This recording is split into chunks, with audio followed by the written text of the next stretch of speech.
നിന്നെ ആൾക്കാരെടുത്തിട്ട് ഇടിക്കും. ആരെ പറഞ്ഞു തന്നത്? മമ്മൂക്കയാ? മമ്മൂക്കാണോ വാട്സ് കണ്ടുപിടിച്ചത്?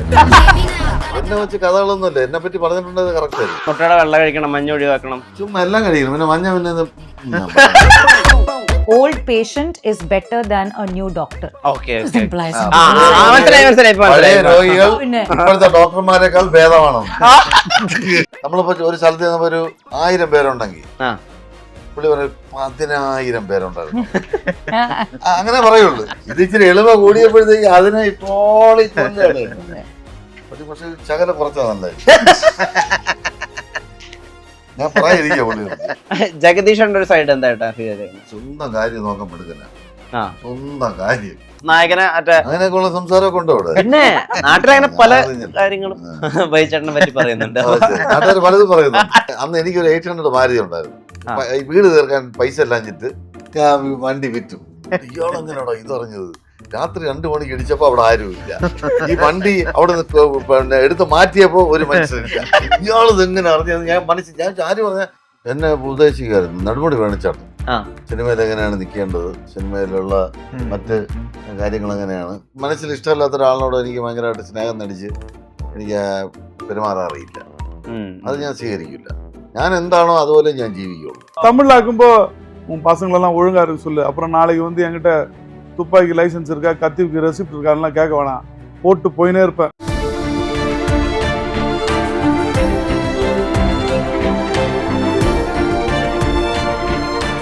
Own your pride. Pride Diamond Collections by Joya Lucas, world's favorite jeweler.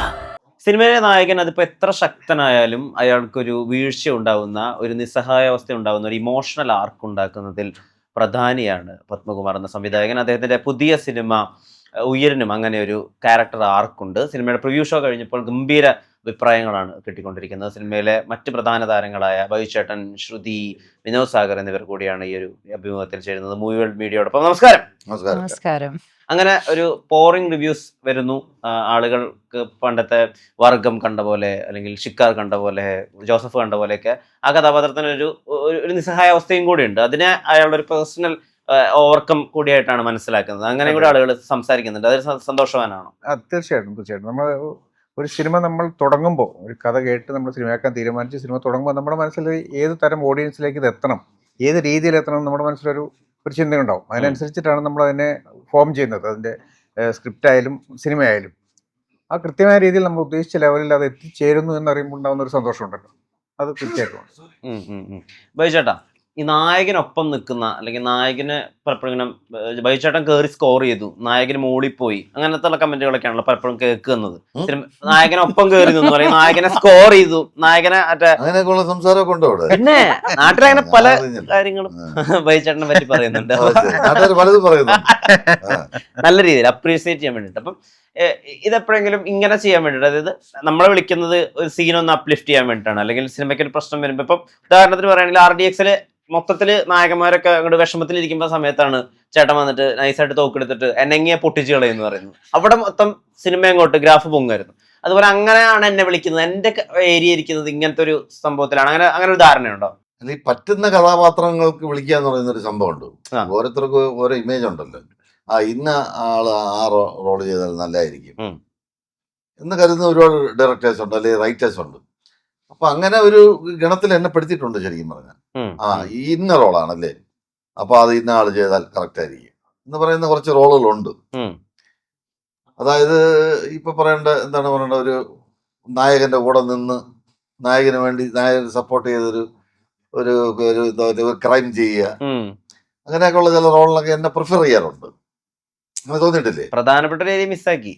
അതാണ് ഉഡായിപ്പ് റോളും നന്നായിട്ട് ചേരും. ഉഡായിപ്പ് ചെയ്യാൻ, അത് സ്ക്രീനിൽ ചെയ്യാൻ, കഥകൾ പറയാൻ. പെട്ടെന്ന് ഇങ്ങനെ ചോദിക്കല്ലോ, നിങ്ങൾ നേരത്തെ പറഞ്ഞ പേര് നുണക്കുടി ഒരു ഉഡായിപ്പ് ചെയ്യേ അല്ലേ? അതെ, നല്ല രസമുള്ള റോളായിരുന്നു.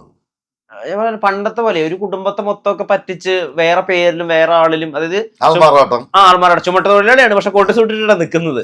ആ ഒരു ലൈഫ് ഉണ്ടല്ലോ, അങ്ങനത്തെ കഥാപാത്രങ്ങൾ മിസ് ചെയ്യുന്നുണ്ട്. അന്ന് അത് എഴുതാൻ കുറെ റൈറ്റേഴ്സ് ഉണ്ടായിരുന്നു ആ കാലഘട്ടത്തിൽ.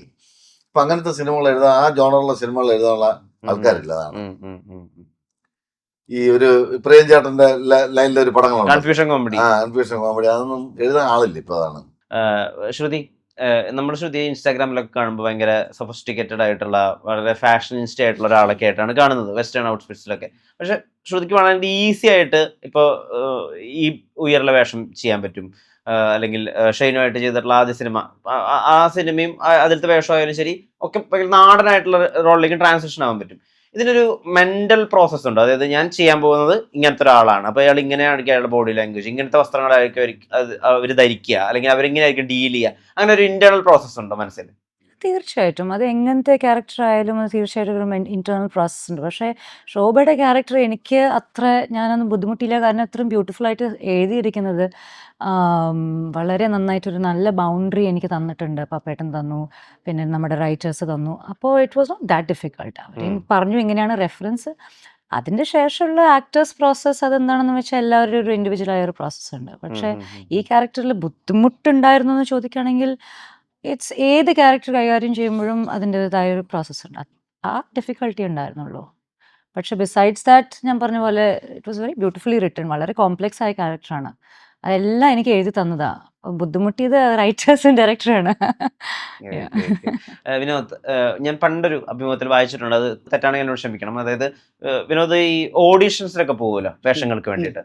അപ്പോൾ ഇപ്പൊ ഒരു ഇമോഷണൽ സീൻ ചെയ്ത് കാണിക്കണമെങ്കിൽ ആ റെഫറൻസ് ആയിട്ട് എടുത്തിരുന്നത് അല്ലെങ്കിൽ പലപ്പോഴും അഭിനയിച്ച് കാണിച്ചിരുന്നത് ഉത്തമനിലെ ജയറാമേട്ടൻ പപ്പായ മരത്തിന്റെ സീക്വൻസ് ആണ് എന്നുള്ളതാണ്. ഇൻഫർമേഷൻ കറക്റ്റ് ആണല്ലോ. അപ്പൊ ചെയ്യുന്നതൊക്കെയും തമിഴ് സിനിമകളും തമിഴിലെ പ്രധാനപ്പെട്ട വില്ലൻ റോളുകളൊക്കെ ആണല്ലോ. അപ്പൊ എങ്ങനെയാ ഇങ്ങനൊരു ഇമോഷണൽ സീൻ തന്നെ ചൂസ് ചെയ്ത് പെർഫോം ചെയ്യാൻ കാരണം എന്താ? അതായത് ഇപ്പൊ ഈ കാലം എന്ന് പറയുന്നത് ഒന്നില്ല, നിങ്ങൾ ചെയ്യുന്നതെല്ലാം തമിഴില് അങ്ങനെ തമിഴില് ചെയ്യാൻ വേണ്ടി നമ്മൾ ശ്രമിച്ചതില് ആ ഓഡിഷനും ഒരു പാർട്ടാണ് ഇനീഷ്യൽ ഡേയ്സിൽ. സോ ഇനീഷ്യൽ ഡേയ്സിൽ എല്ലാവരും ഒരു ഓഡിഷൻ ചെയ്യുമ്പോൾ നമ്മൾ കുറച്ച് സ്പെഷ്യൽ ആയിട്ട് ചെയ്യണം. എന്തിനാ നമ്മൾ എടുക്കണം എന്ന് പറഞ്ഞിട്ട് എന്തെങ്കിലും ഒരു കാരണം വേണമല്ലേ. വൈ ഐ എം സ്പെഷ്യൽ എന്ന് പറഞ്ഞിട്ട് എന്റെ ഓഡിഷൻ ഒരു സ്പെഷ്യൽ ആയിട്ട് നമ്മളത് കൊടുത്താലല്ലേ ഡയറക്ടറിനെ ഇംപ്രസ് ചെയ്യാൻ പറ്റും. സോ അങ്ങനെ ഞാൻ എടുക്കുമ്പോൾ വലിയതായിട്ട് എമോഷണൽ ആയിട്ട് വരുമ്പോൾ ജയറാമേട്ടന്റെ ആ ഉത്തമന്റെ കവിയൂർ പൊന്നമ്മ ചേച്ചിയുടെ അടുത്ത് പറയുന്നില്ല, അമ്മയും അച്ഛനും ഇല്ലാതെ കുട്ടിയാലും അങ്ങനെ പറയുന്നത്. ആ ഇല്ല, ഇപ്പൊ അത് പറഞ്ഞാൽ ഭയങ്കര വിഷമാകും. പിന്നെ നമ്മള് ബ്ലാക്കില് മമ്മൂക്ക പറയത്തില്ലേ, അമ്മരെല്ലാം മിണ്ടാതിരിക്കാൻ പറ, പിന്നെ നാളെ എന്റെ അടുത്ത് വന്ന് എന്റെ തോക്കിന് ലൈസൻസ് ഉണ്ടോ കത്തിക്ക് റെസിപ്റ്റ് ഉണ്ടോ എല്ലാം ചോദിക്കാൻ പാടില്ലെന്ന് പറയത്തില്ലേ. ഇതെല്ലാം ഞാൻ തമിഴിലാക്കും. തമിഴിലാക്കുമ്പോ பசங்களெல்லாம் ஒழுங்கா இருக்கு சொல்லு, அப்புறம் நாளைக்கு வந்து என்கிட்ட துப்பாக்கி லைசன்ஸ் இருக்கா கத்திக்கு ரெசிப்ட் இருக்கா எல்லாம் கேட்க வேணாம், போட்டு போயினே இருப்பேன். സോ ഇങ്ങനെ സോ ഇത് ഒരു ചെറിയ ഒരു എന്റെ പണിക്ക് വേണ്ടി ഞാൻ ചെയ്ത ഒരു ഇംപ്രവൈസർ, വേറെ ഒന്നുമില്ല. ബൈചേട്ടാ, ഇതിനകത്ത് ട്രെയിലറിനകത്ത് ഒരു ഉപദേശം മോഡൽ ഒരു കാര്യം പറയുന്നുണ്ട്. ബൈചേട്ടന്റെ കഥാപാത്രം ഇതൊക്കെ പ്രായത്തിന്റെ കുഴപ്പം കൊണ്ട് തോന്നുന്നതാണ്. ഈ ഇപ്പൊ യൂണിഫോം ഇട്ടിട്ടല്ലേ ഉള്ളൂ, അതിന്റെ ഒരു ചോരത്തളപ്പിൽ തോന്നുന്നതാണ് എന്നുള്ളത്. ഇപ്പോ നമ്മളൊരു 20 തൊട്ട് 30 വയസ്സ് വരെയുള്ള ഒരു സമയത്ത് നമ്മൾ ഏറ്റവും അധികം കേൾക്കുന്നത് ഈ ഉപദേശങ്ങളായിരിക്കുമല്ലോ. അങ്ങനെ ചെയ്യണം, ഇങ്ങനെ ചെയ്യണം, അങ്ങനെ ചെയ്തുകൂടാ, ഇങ്ങനെ വേണം ജീവിക്കാൻ എന്നൊക്കെ ഉള്ളത്. അങ്ങനെ സിനിമയിൽ കയറിയിട്ട് ബൈചേട്ടൻ്റെ ഒരു പ്രൈം ഏരിയ ഉണ്ടായിരുന്നല്ലോ, പ്രധാനപ്പെട്ട ഈ മുകേഷ് സിനിമകൾ അങ്ങനെ മൊത്തം കത്തി നിൽക്കുന്ന സമയത്ത് അന്ന് ഏറ്റവും അധികം സ്വീകരിച്ചിട്ടുള്ള ഉപദേശം എന്താ? ഒട്ടും സ്വീകരിക്കാത്ത ഉപദേശം എന്താ? അന്ന് എന്നെ ഉപദേശിക്കുമായിരുന്നു നെടുമുടി വേണുചേട്ടൻ. സിനിമയിൽ എങ്ങനെയാണ് നിൽക്കേണ്ടത്, സിനിമയിലുള്ള മറ്റ് കാര്യങ്ങൾ എങ്ങനെയാണ്, അതൊക്കെ എന്നെ ഒരുപാട് പറഞ്ഞു തന്നിട്ടുണ്ട്. വേണുചേട്ടനാണ് എന്നെ ഉപദേശിച്ചിട്ടുള്ളൂ. ഞാൻ ആകെ വേണുചേട്ടൻ പറയുന്ന ഉപദേശം മാത്രമേ സ്വീകരിച്ചിട്ടുള്ളൂ. ബാക്കിയുള്ളവരൊന്നും എന്നെ അങ്ങനെ ഉപദേശിച്ചിട്ടൊന്നുമില്ല. പിന്നെ വേറെന്താണ് ചോദിച്ചത്? ഒരിക്കലും സ്വീകരിക്കാത്ത ആളുകൾ എപ്പോഴും പറയുകയും എന്നാൽ ഒട്ടും സ്വീകരിക്കുകയും ചെയ്യാത്ത. സ്വീകരിക്കാൻ എനിക്ക് പറ്റാത്തൊരു കാര്യം എന്ന് വെച്ചാൽ എനിക്ക് ആർട്ടിഫിഷ്യലായിട്ട് ബിഹേവ് ചെയ്യാൻ അറിയത്തില്ല. ഒരാളിനോട് എനിക്ക് മനസ്സിൽ ഇഷ്ടമില്ലാത്ത ഒരാളിനോട് എനിക്ക് ഭയങ്കരമായിട്ട് സ്നേഹം നടിച്ച് എനിക്ക് പെരുമാറാൻ അറിയില്ല. അത് ഞാൻ സ്വീകരിക്കില്ല. ഞാൻ എന്താണോ അതുപോലെ ഞാൻ ജീവിക്കുള്ളൂ.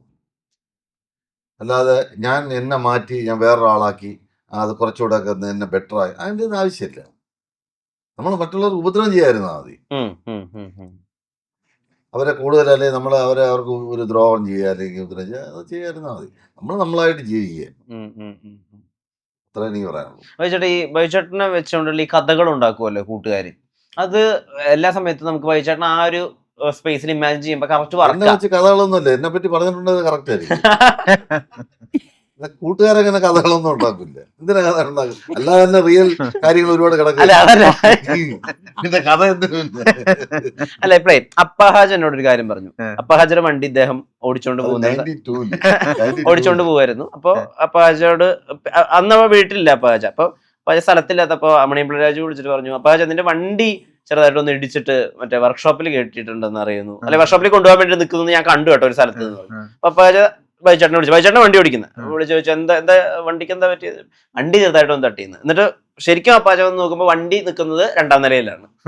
അപ്പൊ വീടിന്റെ ഒന്നാമത്തെ വീണ്ടും 1ാമത്തെ നിലയില്. ഈ കഥ ഇത് കഥയാണോ സത്യമുള്ള ഇതിന്റെ സംഭവം എന്താണെന്നറിയാം. 92 എന്റെ വീട് പണിയുന്ന ഒരു സമയമായിരുന്നു. അന്ന് എനിക്കൊരു 800 മാരുതി ഉണ്ടായിരുന്നു. അപ്പൊ അന്ന് ഞാൻ 1 ലക്ഷം രൂപയ്ക്ക് വിറ്റു. ഈ വീട് തീർക്കാൻ പൈസ ഇല്ലാഞ്ഞിട്ട് ഞാൻ വണ്ടി വിറ്റു. വണ്ടി വിറ്റ് കഴിഞ്ഞപ്പോൾ എൻ്റെ അടുത്ത് വണ്ടിയില്ല, എനിക്ക് എങ്ങും പോകാൻ പറ്റുന്നില്ല. അപ്പൊ ഈ ഹാജയ്ക്ക് ഒരു 800 മാരുതി ഉണ്ടായിരുന്നു. അപ്പൊ ഞാൻ പറഞ്ഞു, നീ കൊച്ചി പോകില്ലേ, ട്രെയിനിലല്ലേ പോകുന്നത്, അപ്പൊ വണ്ടിയുടെ താക്കോല് എന്റെ തന്നേക്കെന്ന് പറഞ്ഞു. അങ്ങനെ തന്നു. രാത്രി ഞാൻ വണ്ടിയൊക്കെ എടുത്ത് ഇറങ്ങി. അത്യാവശ്യം തരക്കേടില്ലാത്ത നല്ലൊരു പോസ്റ്റിൽ കൊണ്ടുവന്ന് ഞാൻ ഇടിച്ചു രാത്രി. തരക്കേടില്ലാത്ത അപ്പൊ ഒരു കൊടിമരം വെച്ചിരുന്ന പോസ്റ്റാ, ഇരുമ്പ് പോസ്റ്റാണ്, ഇത്ര എണ്ണം ഉണ്ട് അതില്.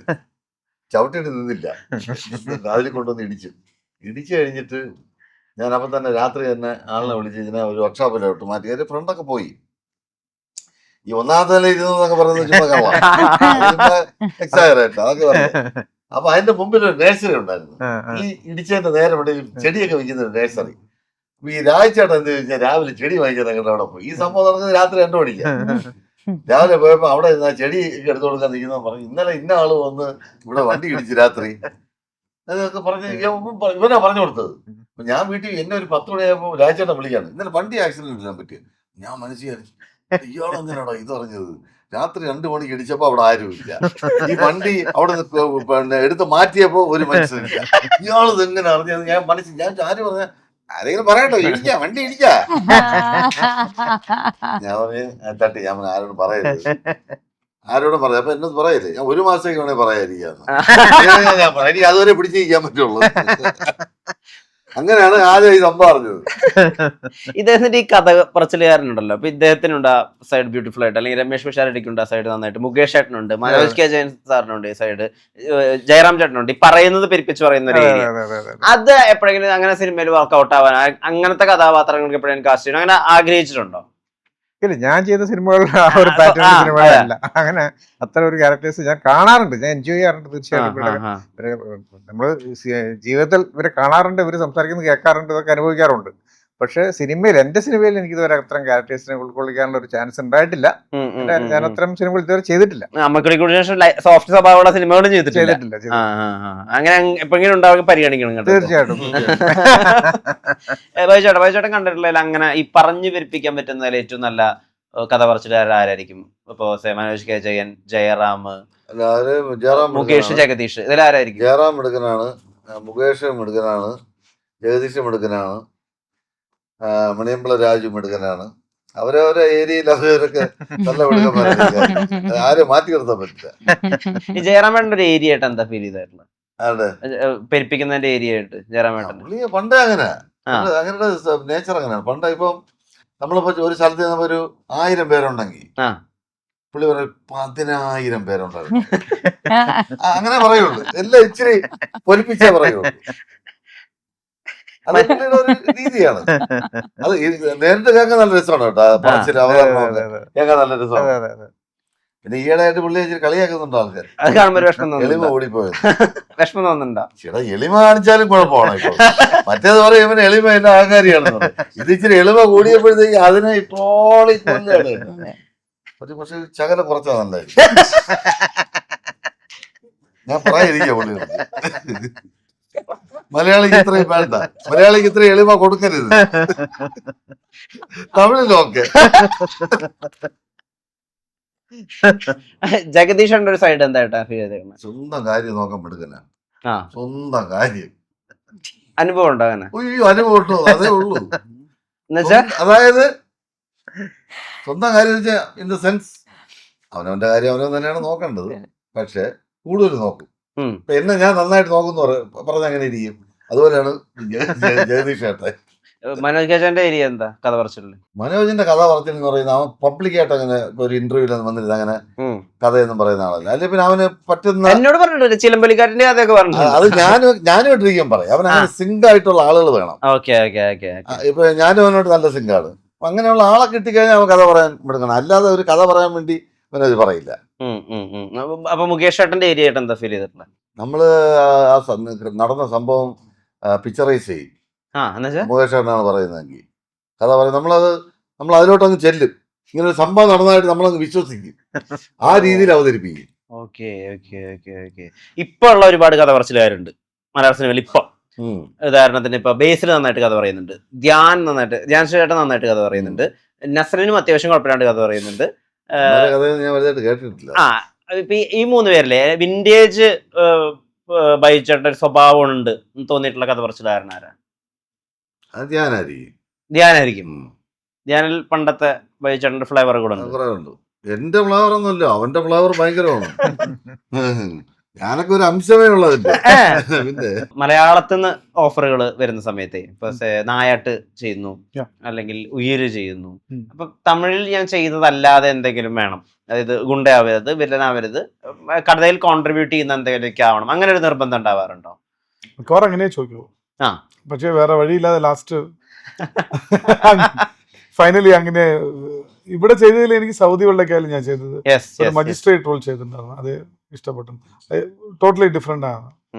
എപ്പോഴും അത് ഗുണ്ടായിട്ടും നിങ്ങൾ ഹെഞ്ച്മാൻ, ഗാങ്സ്റ്റർ, സോ ഇതുപോലെ ഉണ്ടായിരുന്നു. പിന്നെ വിമനൈസർ ഇതുപോലെ ഉണ്ടായിരുന്നു.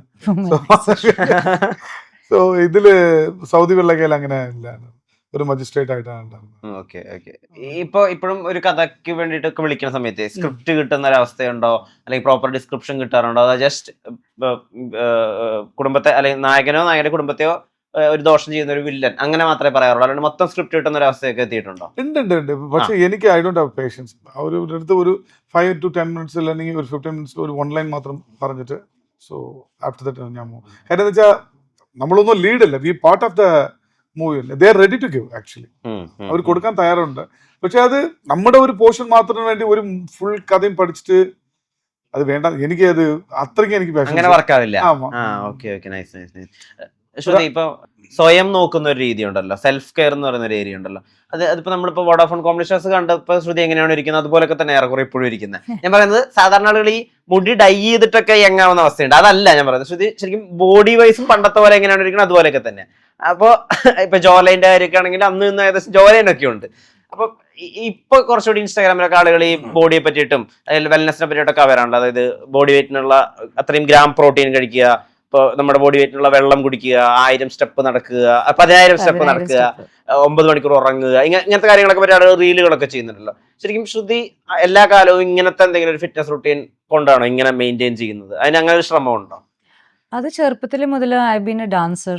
ഞാൻ വളരെ ചെറിയ ഏജിൽ നിന്ന് ഡാൻസും മ്യൂസിക്കും എക്സ്ട്രാ കരിക്കുലർ ആക്ടിവിറ്റീസിലൊക്കെ ഭയങ്കര എനിക്ക് ഇൻട്രസ്റ്റ് ആണ്. സ്പോർട്സിൽ നല്ലതായിരുന്നു. So I have always had A fitness approach towards life. പിന്നെ എനിക്ക് ചെറുപ്പത്തിലേ മുതൽ ചോക്ലേറ്റ്, ജങ്ക് ഫുഡിൻ്റെ അത്ര ഇപ്പോഴും അത്ര ഇതൊന്നും ഇല്ല. സോ അതൊരു ഓപ്ഷനായിട്ട് ഞാൻ അങ്ങനെ ജീവിക്കുന്നതല്ല. That's just how I like to live. പിന്നെ ശരിക്കും പറഞ്ഞാൽ നമ്മുടെ മലയാളിയുടെ ജെനറ്റിക്സ് വേറെ ആർക്കും ഈ കൺട്രിയിൽ ഇല്ല എന്നാണ് ഞാൻ കണ്ടിരിക്കുന്നത്. എൻ്റെ ഒരു observation. I could be wrong. പക്ഷേ Malayali genetics are too good. ഇപ്പം നമ്മളൊരു മലയാളി ആണാണെങ്കിലും പെണ്ണാണെങ്കിലും കണ്ടാൽ ഏജ് ശരിക്കും ഗസ് ചെയ്യാൻ പറ്റില്ല. It's just I think it is A coconut oil, I don't know. പക്ഷെ ഞാനത് നോട്ടീസ് ചെയ്തിട്ടുണ്ട്. മലയാളിയുടെ ഏജ് നമുക്ക് ഗസ് ചെയ്യാൻ പറ്റില്ല. I can never tell how old you are. I can't. ഒരു 20s ആവാം, ഒരു 30s ആവാം, ഐ ഡോണ്ട് നോ. അത് എൻ്റെ മാത്രമാണോ എന്ന് എനിക്കറിയില്ല. നിങ്ങൾക്കൊക്കെ ഗസ് ചെയ്യാൻ പറ്റുമോ? Kerala I can't get. Malayali genetics are too good. നിന്നെ ആൾക്കാരെടുത്തിട്ട് ഇടിക്കും. ഇല്ലേ എല്ലാരും വിഷ്ണുവിന്റെ വയസ്സാണ് ഞാൻ പറഞ്ഞുതരാം. വിഷ്ണുവിന്റെ ഒരു 31 34 കാണും. എത്ര വയസ്സില്ല, 30 ദരിദ്രയൊന്നുമില്ല. 3 വയസ്സാ 30 30, 30 വയസ്സ്. ഒരാൾ ഇങ്ങനെ Yeah, I നടക്കുമ്പോ think it is അത് കാരണം തന്നെയാണ് ഇതിനെ കുറിച്ച് ജസ്റ്റ് നമ്മൾ സംസാരിച്ചതേ ഉള്ളൂ അല്ലേ. ഞാൻ 2012 നമ്മൾ ഒന്നിച്ചൊരു സിനിമയിൽ അഭിനയിച്ചു, ആ. Up and down. ആ ടി കെ രാജകുമാർ ഡയറക്ട് ചെയ്ത പടം. അന്ന് കാണുന്ന പോലെ ഇരിക്കുന്നു ഇപ്പോഴും, ഒരു മാറ്റമില്ല. ബൈജേട്ടൻ അങ്ങനെ എന്തെങ്കിലും എന്തെങ്കിലും എവിടെങ്കിലും ഇച്ചിരി തടിയൊക്കെ വെക്കണ്ടേ ഈ 14 വർഷം കഴിഞ്ഞാൽ അതുപോലെ ഇരിക്കും. ഞാൻ ചോദിക്കുകയും ചെയ്തത് അതെ. ഇതെങ്ങനെയാണ് ഇത് മെയിൻറ്റെയിൻ ചെയ്യുന്നത്. ബൈജേട്ടൻ ഉണ്ട് അങ്ങനെ ഒരു ഫിറ്റ്നസ് റൊട്ടീൻ? റൊട്ടീനൊക്കെ ഉണ്ട്, പക്ഷെ എന്നാലും നമുക്ക് ഇതുവരെ ഒന്നും ആവാൻ പറ്റില്ല. നമുക്ക് നമ്മുടെ കയ്യിലിരിപ്പൊക്കെ കുറച്ച് കുഴപ്പങ്ങളില്ലേ. നമ്മൾ ജീവിക്കാൻ വേണ്ടിയാണ് ജിമ്മിലൊക്കെ പോയി തൂങ്ങി അത് ചെയ്ത് ഇത് ചെയ്ത് എന്തൊക്കെ ചെയ്താൽ ഈ ഡയറ്റ് അത് ഇതൊക്കെ സാക്രിഫൈസ് ചെയ്യണം. നമ്മൾ നമ്മുടെ ഇഷ്ടങ്ങളൊക്കെ മാറ്റി വെച്ച് ഇതെല്ലാം സാക്രിഫൈസ് ചെയ്താൽ മാത്രമേ നമുക്ക് നല്ലൊരു ശരീരം ഉണ്ടാവും. അല്ലെങ്കിൽ ഇഷ്ടങ്ങൾ മാറ്റാനും പറ്റും. മാറ്റാൻ പാടാണ്, അതാണ് അത് പ്രശ്നം. സാക്രിഫൈസ് ചെയ്യേണ്ട sacrifice ആവശ്യമില്ല. ഒരു ചെയ്യണം. ഔട്ട്ലുക്ക് ചേഞ്ച് ചെയ്താൽ sacrifice ആയിട്ട് ഇപ്പൊ ഉദാഹരണത്തിന് ഇപ്പൊ തോന്നിക്കില്ലേ? ബൈജേട്ടന് ഒരു ബോക്സറിനെ ട്രെയിൻ ചെയ്യിക്കുന്ന ബോക്സറിന്റെ റോള് കിട്ടിയെന്നായിരിക്കും. ചേട്ടൻ ബോക്സർ ട്രെയിനറാണ്, കിഡിലും പടം, സാറിന് മണിരത്നം പടം തന്നെ വിചാരിച്ചു. ഓക്കെ, സാങ്കല്പികാണ്. പക്ഷെ ആ പടത്തിന് ജോയിൻ ചെയ്തു. അന്ന് വൈകുന്നേരം ശ്രീമൂലം ക്ലബ്ബിൽ പോകുന്നു, അവിടുത്തെ കൂട്ടുകാരെ കാണുന്നു. അവർ സോഷ്യൽ ഡ്രിങ്കിങ്ങിന്റെ ഭാഗമായിട്ട് ഒരു ഗ്ലാസ് അങ്ങ് വെച്ച് തരുന്നു. അപ്പൊ ഇല്ല, ഞാൻ ബോക്സിംഗ് ട്രെയിനർ ആണെങ്കിൽ ബോഡി നോക്കണം എന്നിട്ട് ആ ഡ്രിങ്ക് മാറ്റി വെക്കോ, അല്ലെങ്കിൽ ആ പടം തന്നെ മാറ്റി വെക്കോ? പടം മാറ്റി വയ്ക്കില്ല. ആ, ഞാൻ ആ പടത്തിന് വേണ്ടി ചിലപ്പോൾ 2-3 മാസം സാക്രിഫൈസ് ചെയ്യും. വാ, നൈസ് നൈസ്. പക്ഷെ അങ്ങനത്തെ പടം വരണം. കാരണം അത് വരൂലെന്ന് എനിക്കറിയാം. അതുകൊണ്ടാണ് അതാണ് ഞാൻ സാക്രിഫൈസ് ചെയ്യാത്തത്. പറയാലോ. അതിന്റെ ഓഫർ വേണ്ടെന്ന് പറയുന്നില്ല. അപ്പൊ ക്ലാസ് സ്വീകരിക്കും. അത് സ്വീകരിക്കും. ഈ ബൈജേട്ടൻ പേഴ്സണലി ഞാൻ ലേറ്റ് ആയിട്ടൊക്കെ ഫുഡ് കഴിക്കുന്ന ആളാണ്. എത്ര മണി?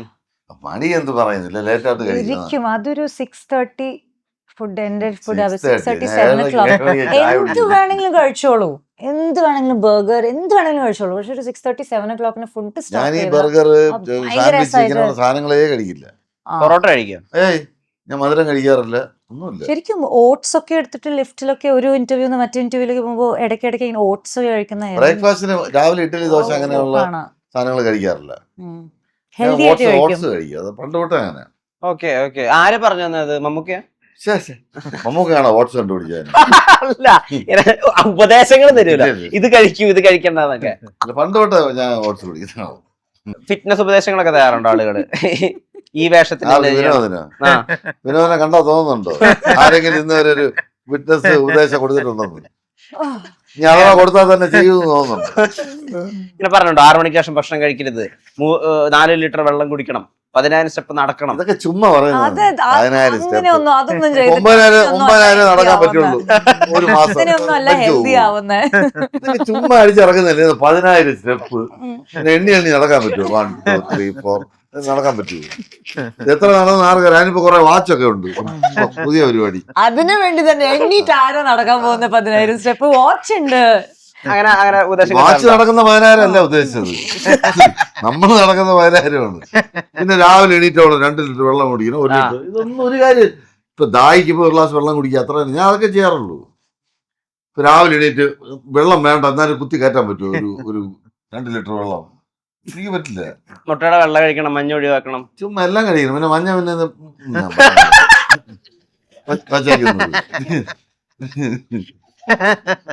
ഇതൊക്കെ കഴിക്കുന്നത്, പിന്നെ വെള്ളം മാത്രമേ കഴിക്കൂ. ഇതൊക്കെ ആര് പറയും? ഇത് ഓരോ ഡോക്ടർമാരും ഓരോന്നാണ് പറയുന്നത്.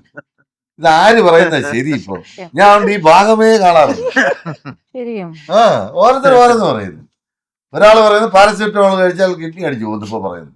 പിന്നെ ഇത്രയും കാലം കഴിച്ചാൽ പാരസിറ്റമോൾ.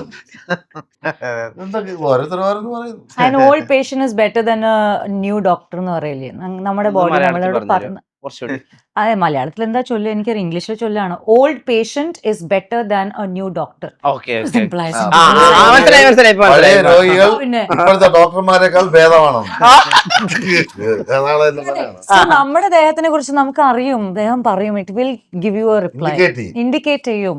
വർഗത്തിലെ പോലീസ് ഓഫീസറിന്റെ ഒരു ആർക്കുണ്ട്, അല്ലെങ്കിൽ ജോസഫ് എന്നുള്ള പോലീസ് ഓഫീസർക്ക്, അല്ലെങ്കിൽ ഉയർൽ ഇപ്പൊ ഈ പോലീസ് കഥാപാത്രത്തിനൊക്കെ അവർക്ക് അവരുടേതായിട്ടുള്ള ഒരു സ്പെഷ്യാലിറ്റി കൊടുക്കാൻ വേണ്ടി ശ്രമിച്ചിട്ടുണ്ട്. വർഗത്തിൽ അയാള് ശരിക്കുമുള്ള ഒരു പോലീസ് ഓഫീസറിന്റെ ഡ്യൂട്ടി എന്താണെന്ന് മനസ്സിലാക്കുന്ന.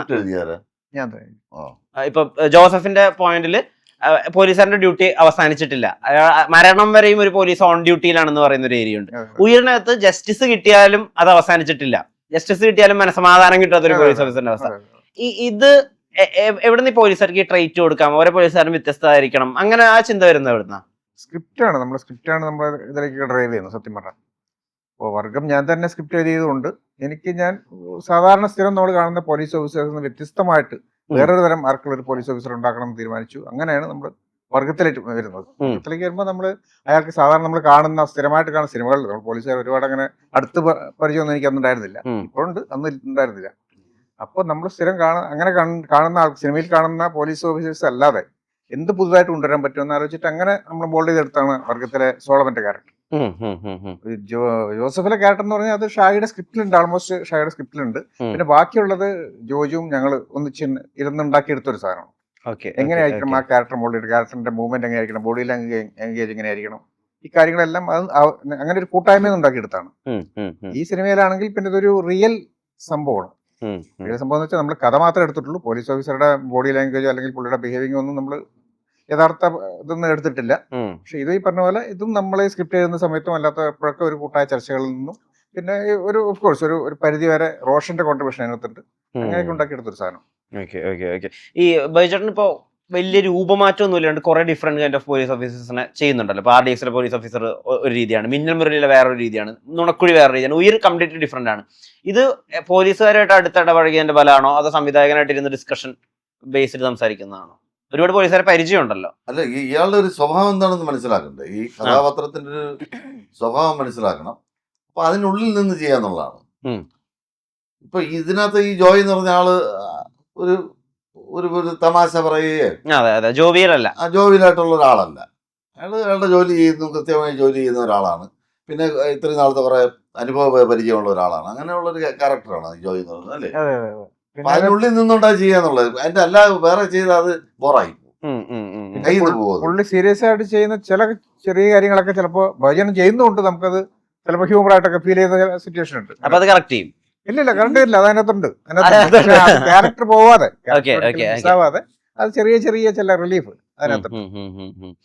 ഇപ്പൊ ഒരു റോളൊക്കെ അപ്രോച്ച് ചെയ്യുന്ന സമയത്ത് ഇപ്പൊ എല്ലാ ഇൻഡസ്ട്രിയിൽ നിന്നും വരുന്നുണ്ടല്ലോ ശ്രുതിക്ക് അഭിനയിക്കാൻ വേണ്ടിയിട്ട്. അപ്പൊ ഇത് ചെയ്തു കഴിഞ്ഞിട്ടുണ്ടെങ്കിൽ എന്റെ കരിയറിൽ ഇത് അടുത്തൊരു സ്റ്റെപ്പിംഗ് സ്റ്റോൺ ആയിരിക്കും. എന്നെ ഇതുവരെ ഇങ്ങനെ കണ്ടിട്ടില്ല. ഇപ്പൊ കിസ്മത്തിലെ ആവേശത്തിൽ എന്നെ മുമ്പ് കണ്ടിട്ടില്ല, അല്ലെങ്കിൽ ഉയിരിലെ ഈ പറഞ്ഞ പോലെ കൃത്യമായിട്ടൊരു അഡ്രസ് ഒന്നും ഇല്ലാത്തൊരു ക്യാരക്ടർ അവരെ എന്നെ അങ്ങനെ മുമ്പ് കണ്ടിട്ടില്ല. അങ്ങനെ ആലോചിച്ചിട്ടാണ് ഞാൻ ഇതുവരെ മുമ്പ് ചെയ്തിട്ടില്ല, അല്ലെങ്കിൽ ഞാൻ മുമ്പ് ചെയ്തിട്ട് ഒരു ഷെയ്ഡ് വരരുത്, അങ്ങനെ ഒരു നിർബന്ധ ബുദ്ധി ഉണ്ടാവാറുണ്ടോ? 100% നിർബന്ധമല്ല, പക്ഷെ അങ്ങനെ വരികയാണെങ്കിൽ 100% അതായിരിക്കും ഒരു പോയിന്റ് ടു നോട്ട്. കാരണം റിജക്ട് ചെയ്യുന്ന സ്ക്രിപ്റ്റുകളും ഉണ്ടോ? സ്ക്രിപ്റ്റ്സ് ഉണ്ട്, പക്ഷെ അത് വേറെ റീസൺസ് ആയിരിക്കും. പക്ഷെ ഇതുപോലത്തെ റോൾ ചെയ്യാത്തൊരു റോൾ കയ്യിൽ വരികയാണെങ്കിൽ അതല്ലേ ഒരു എല്ലാ ആക്ടേഴ്സിന്റെ ഒരു one wish, challenge, wish that every character should be different. പക്ഷെ every character different ആവാൻ പറ്റില്ല. ബട്ട് ഇതുപോലത്തെ ഇത്രയും ഡിസ്റ്റിങ്ക്റ്റ് ആയ ക്യാരക്ടേഴ്സ് ആകുമ്പോൾ I am very lucky. Congratulations on the performance. Thank you. ഗംഭീരം. നമുക്ക് കിൽ ബിൽ വൈബ് ഒക്കെ താങ്ക് യു. ഇല്ല, എനിക്ക് പ്രിവ്യൂവിന് വരാൻ പറ്റി. അത് പടം കാണുമ്പോ മനസ്സിലാവും. ഈ വിനോദിന്റെ റോള് എനിക്ക് തന്നാ മതി. എനിക്ക് വെറൈറ്റി റോളായിരുന്നു.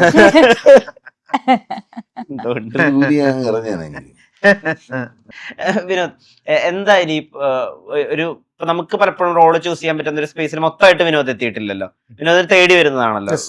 അപ്പൊ ഇനി ചൂസ് ചെയ്യാൻ പറ്റുന്ന ഒരു സ്പേസിലേക്ക് എത്തുമ്പോൾ എങ്ങനത്തെ കൈൻഡ് ഓഫ് ആക്ടറായിട്ട് സ്വയം മോൾഡ് ആവണമെന്നാണ് വിചാരിക്കുന്നത്? ഒരു രഘുവരൻ കൈൻഡ് ഓഫ് ഒരു സ്പേസ് ആണോ ആഗ്രഹിക്കുന്നത്, അതോ ഒരു പ്രോപ്പർ തമിഴ് മലയാളം ഹീറോ ആ സ്പേസ് ആണോ ആഗ്രഹിക്കുന്നത് ആസ് എൻ ആക്ടർ? എനിക്ക് ക്യാരക്ടർ ആർട്ടിസ്റ്റ് ആയിട്ട് ചെയ്യാനായിട്ട് കൂടുതൽ ഇഷ്ടം. എന്താ വെച്ചാൽ ഈ ക്യാരക്ടറും പിന്നെ വില്ലനായിട്ടും പറയുമ്പോൾ കൂടുതൽ നമുക്ക് വെറൈറ്റി കിട്ടുന്നത്. നമ്മൾ അഭിനയിക്കുന്നത് കൂടുതൽ കൗതുകമുള്ള ഒരാളാണ്. ഒരു ലീഡായിട്ട് വന്നാൽ ചെയ്യും, ഓക്കെ. പക്ഷെ ലീഡിൽ എപ്പോഴും ഒരു മൊണോട്ടോണസ് ഉണ്ട്. പക്ഷെ കാര്യം എന്താ വെച്ചാൽ ലീഡ് എപ്പോഴും ഒരു നല്ലവനായിട്ട് ഉണ്ടാവണം, പുകവലി കുടിക്കുന്നത് ഇതെല്ലാം ഉണ്ടാവില്ല, നല്ല ഒരാളായിട്ട് ഉണ്ടാവണം, അത്രേ ഉള്ളൂ. പക്ഷെ ഈ വില്ലെന്ന് പറയുമ്പോൾ വെറൈറ്റി കൂടുതലാണ്. എവിടെ നിന്നും വില്ലൻ നമുക്ക് ഉണ്ടാവാം. നമ്മളിപ്പോ രാക്ഷസിൽ ചെയ്യുമ്പോൾ ഒരു അധ്യാപകനായിട്ടുണ്ടായിരുന്നു. സോ ഇപ്പൊ ഇതില് ഒരു നാടോടി ആയിട്ടായിരിക്കുന്നത്.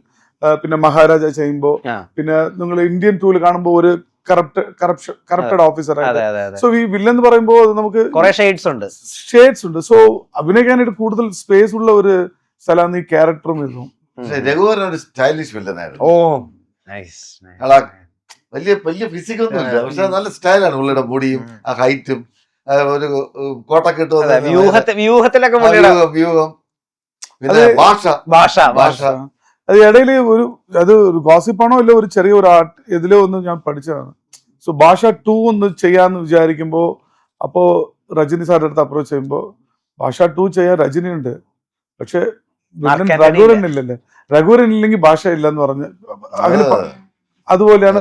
അങ്ങനെ പറഞ്ഞിട്ട് ഒരു ചെറിയ ഒരു ഏതോ ഒരു ഗോസിപ്പ് പോലെ ഏതോ വില്ലന്മാർക്ക് ഫാൻസ് ഉണ്ടാവുന്നത് രഘുവരനിലോട്ട്. ട്രെൻഡ് തുടങ്ങുന്നപ്പോഴാണ്. അതേം വോയിസ് കൺട്രോൾ ഒക്കെ കൊടുക്കുന്നത് ഗംഭീരമാണ്, ഡയലോഗ് ഡെലിവറി ആണ്. അതെ അതെ അതെ അതെ അതെ.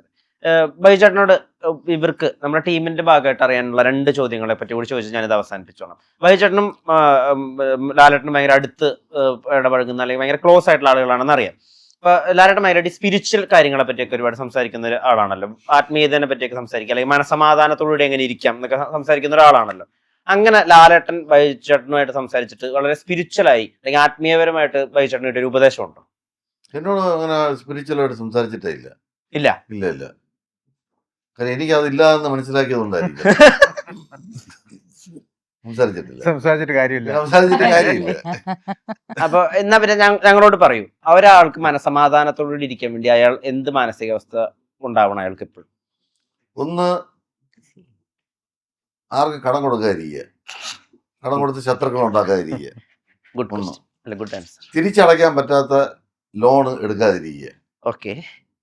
3, ചെയ്യാൻ പാടില്ലാത്ത കാര്യങ്ങൾ ചെയ്യാതിരിക്കുക. ഓക്കെ, അതിനകത്ത് എല്ലാം പെടും. ഓക്കെ. രണ്ടാമത്തെ ചോദ്യം കുറച്ച് വലിയ ചോദ്യമാണ്, ഞങ്ങളുടെ ടീമിന്റെ റിക്വസ്റ്റ് ആണ്. ബൈചേട്ടന് പേഴ്സണലി ഏറ്റവും നഷ്ടബോധം തോന്നുന്നത് എപ്പോഴാണ്? കുളിക്കാൻ പോയിട്ട് ടവൽ എടുക്കാൻ മറക്കുമ്പോൾ, ഫോൺ ചാർജർ കുത്തിയിട്ടിട്ട് സ്വിച്ച് ഓഫാക്കി വെച്ചിട്ട് ഓണാക്കാൻ മറക്കുമ്പോൾ, 1-ാം തീയതിയായിട്ട് ചില അവശ്യ സാധനങ്ങൾ വീട്ടിൽ സ്റ്റോക്ക് ഇല്ലാത്ത. ഫോൺ കുത്തിയിട്ടിട്ട് സ്വിച്ച് ഓൺ ചെയ്യാതെ പോകുന്നതാണ് ഏറ്റവും സങ്കടം. മറ്റേ കുളിക്കുമ്പോണ്ടാവില്ലെങ്കിൽ നമ്മുടെ കൊണ്ടുപോയി തല ഉടയ്ക്കാൻ, അത് കുഴപ്പമില്ല. മറ്റേതാണ്, കാരണം നമ്മള് ഇത് കഴിഞ്ഞിട്ട് എവിടെയെങ്കിലും പോകാൻ വേണ്ടി നിൽക്കുന്ന സമയമായിരിക്കും, ഇത് ചാർജ് കാണത്തില്ല, അത് ദേഷ്യം ഉണ്ടാകും. ഈ 1-ാം തീയതി അവശ്യ സാധനം അതൊന്നും വിഷയമല്ല, അതൊക്കെ ആവശ്യത്തിനുള്ള കടമുണ്ട്. പിന്നെ അങ്ങനെ ഇത് കിട്ടിയില്ലെന്ന് പറഞ്ഞ് ചത്തൊന്നും പോകില്ല, അത് അങ്ങനെ ഒരു വിഷയമേ എനിക്കില്ല. അവശ്യ സാധനങ്ങളൊന്നുമില്ല. അങ്ങനെയൊന്നും. ഓ നൈസ്. അപ്പോ ഉയർ ജീവിതത്തിൽ ഒരിക്കലും ലൈറ്റ് അല്ലാത്ത, നമ്മൾ ചിന്തിക്കേണ്ട, നമ്മൾ മനസ്സിലാക്കേണ്ട ഒരു സാമൂഹിക വിഷയത്തെ പറ്റി കൂടി സംസാരിക്കുന്ന സിനിമയാണ്. ആളുകളത് കണ്ട് മനസ്സിലാക്കി ഓഡിയൻസ് എത്തേണ്ട ഒരു ആവശ്യമുണ്ട്. അതുകൊണ്ട് തന്നെ ഡെഫിനറ്റ്ലി ആളുകളുടെ പെർഫോമൻസ് കൊണ്ട്, പുതിയ എഴുത്തുകൊണ്ട്, ഒരു റിയൽ ലൈഫ് സ്റ്റോറി കൊണ്ടൊക്കെ ഉയർ ഗംഭീരമാണ്. ആളുകൾ പോയി കാണട്ടെ, സിനിമയെ സെലിബ്രേറ്റ് ചെയ്യട്ടെ. ജോസഫിന് സംഭവിച്ചതുപോലെ ഒരു പുതിയ കൈൻഡ് ഓഫ് പോലീസ് നറേറ്റീവ് ഉണ്ടാവട്ടെ ഉയർന്ന്. 4 പേരുടെ നേരത്തിന് ഒരുപാട് നന്ദി. നമസ്കാരം. Thank you.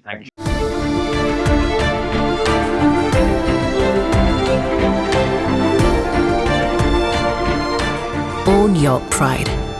Pride Diamond Collections by Joya Lucas, world's favorite jeweler.